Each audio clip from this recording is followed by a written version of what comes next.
Garlic is one of the easiest crops to grow, and because I always have more garlic than space to plant it, I'm adding some garlic to grow bags this year. Doing a little bit of an experiment to see if garlic grows better with or without an Oya.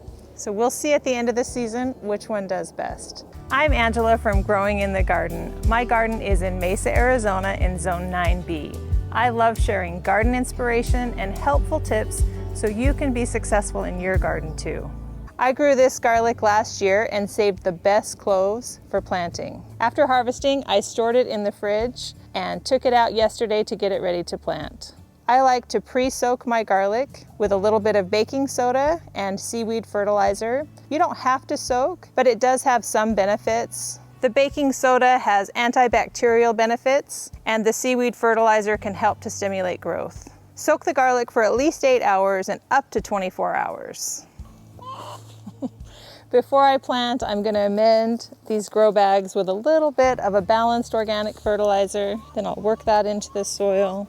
The nice thing about gardening in grow bags is really easy to garden anywhere, very inexpensive to get started, and really versatile. If you need to, like me, add some more growing space, or if you just want to get started gardening without a lot of expense, grow bags are definitely the way to go. If you're growing garlic in a container, look for a container that's at least 6 inches deep. These are nice and deep, so we'll be fine. So there are different varieties of garlic that you can grow, hardneck and softneck. Softneck varieties are typically the ones that do better in warmer climates. So that's usually the type that I grow. So plant your garlic 2 to 3 inches deep and about 4 to 6 inches apart. Having the Oya in here definitely takes up more space, but maybe the extra moisture benefits will be worth it. We'll see. When you're planting garlic, you always want to plant the root side down, the pointy side up. This one's already starting to sprout.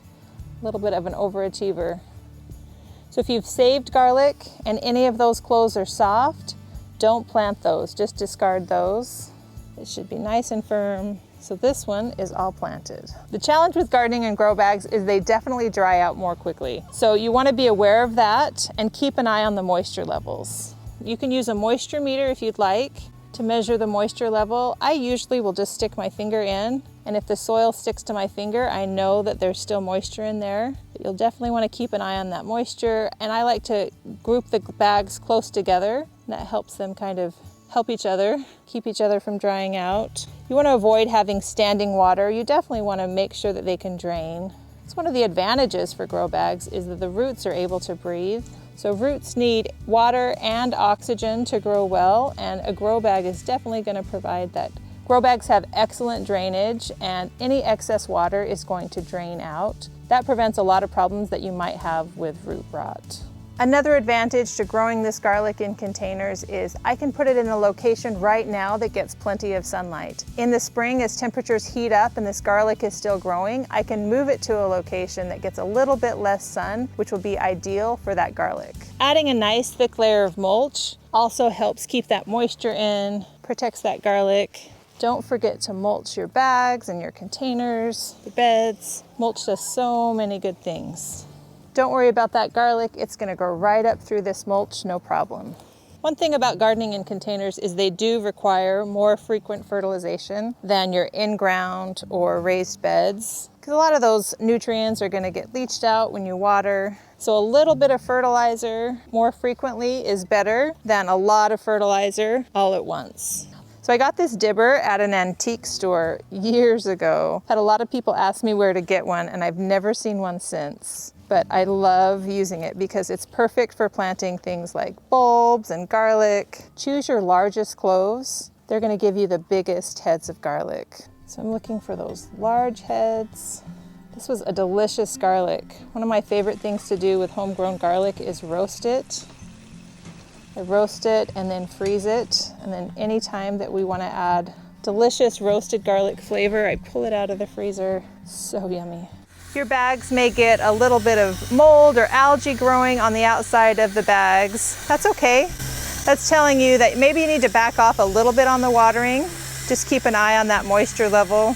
When you're using an Oya, in addition to filling up the Oya, I always like to wet all of the soil in the container as well.